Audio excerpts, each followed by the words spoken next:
Saludos, soy el profe Lolo. En esta ocasión vamos a estructurar la lógica del código usando una clase diferente. Es decir, que lo que vamos a hacer es separar la lógica de los datos con la nueva clase y la lógica de ejecución que se va a quedar, digamos, en la clase que ya tenemos aquí, la clase program. Sencillo, entonces tenemos que ubicarnos en la estructura.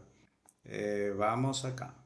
Voy a quitar esta porción de código para garantizar que se ve la parte que quiero mostrar. En esta estructura tenemos un espacio de nombre. Si notamos, este espacio de nombre está compuesto por estas dos llaves que comprende el cuerpo del espacio de nombre. Dentro del espacio de nombre tenemos una clase que está, empieza aquí la clase, aquí está la llave que abre y la llave que cierra. Y dentro de la clase tenemos entonces el método main. Todo lo que teníamos acá estaba dentro del método main, en este espacio de acá, como se puede observar. Entonces, ¿dónde debo ubicarme para agregar la siguiente clase? La siguiente clase debe quedar dentro del espacio de nombre. O sea, antes de cerrar esta llave, debe quedar la siguiente clase. Es decir, que la siguiente clase quedaría por aquí. Vamos a declararla con el mismo nivel de accesibilidad que tiene esta anterior. Ya más adelante explicamos los modificadores de acceso para entender mejor esa parte. Internal, le vamos a llamar pruebas, por llamarle de alguna forma. O pudiéramos llamarle, no sé, operación, en el entendido de que vamos a hacer unas operaciones allí. La clase tiene un cuerpo y dentro de esta clase vamos a tener un método. Cada operación, cada acción que se va a realizar se hace a través de un método. Este método vamos a decir que es público, que no retorna nada y le vamos a llamar promedio, ya que vamos a hacer un cálculo de promedio, que es la operación. El método tiene un cuerpo, obviamente. Siempre que se abra una llave hay que cerrarla para evitar errores. Simplemente lo que vamos a hacer es despejar el método main y vamos a traer toda esta información que está dentro del método main, la vamos a quitar de acá y la vamos a colocar dentro del nuevo método. Así estamos colocando la, la lógica de los datos en esta clase, en la clase operación, y vamos a dejar solamente lo que tiene que ver con la ejecución a esta clase, la clase program, a través de su método main. Recordando que el programa se inicia la ejecución a través del método main. Acá me muestra un error que debo saber de qué trata. Dice que nota 1 es inaccesible debido a su nivel de protección. El error lo muestra porque estos campos o atributos de manera predeterminada son definidos como privados. Y cuando un atributo es privado, solo puede ser usado dentro de la clase donde se ha declarado, donde se ha definido ese campo, esos atributos.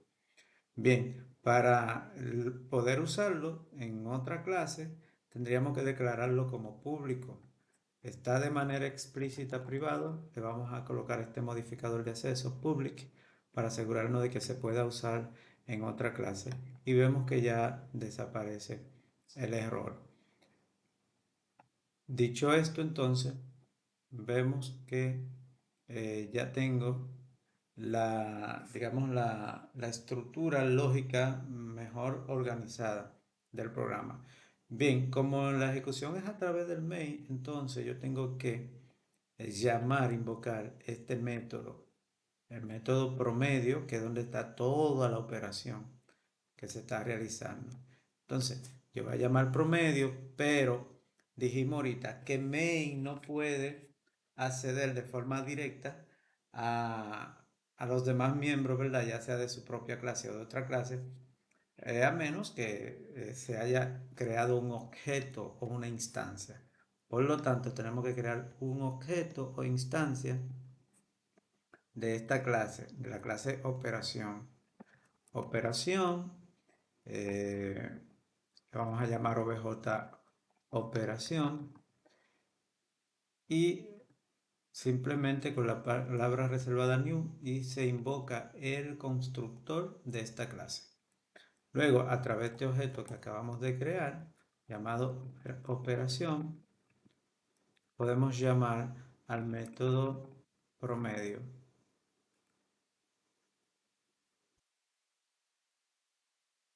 De esa forma, cuando se ejecute el programa, se va a ejecutar este método y toda la operación relacionada con este método, todo el proceso relacionado con ese método es el que vemos por acá.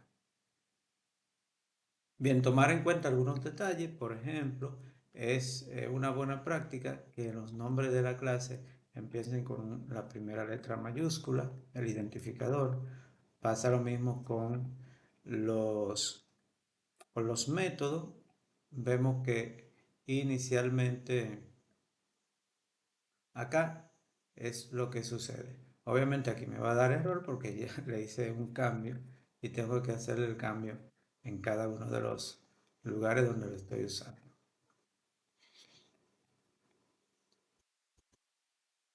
Ahí vimos cómo entonces se puede comportar de manera distinta y ya no tenemos todas las operaciones, todos los procesos cargados en el main, sino que main se limita exclusivamente a lo que tiene que ver con la ejecución. La lógica de ejecución se carga aquí en esta clase, en la clase program que tiene el método main. Y la lógica que tiene que ver con los datos, las operaciones, los procesos, se puede cargar en otra clase. Más adelante veremos que podemos agregar muchas más clases.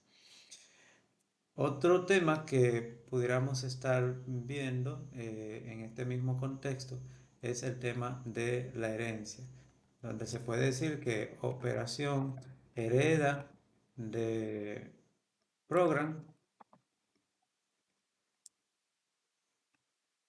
y siendo así, entonces no necesariamente tengo que usar estos elementos. Yo puedo descartar este objeto y ya no tendría que usarlo. Digamos que en este contexto específico que estamos viendo, en este ejemplo, entonces ahí de algún modo incluso se pudiera estar eficientizando el código. Pero el tema de la herencia se estará tratando con más detalle y se estarán preparando algunos recursos parecidos a este para explicar ya propiamente este tema.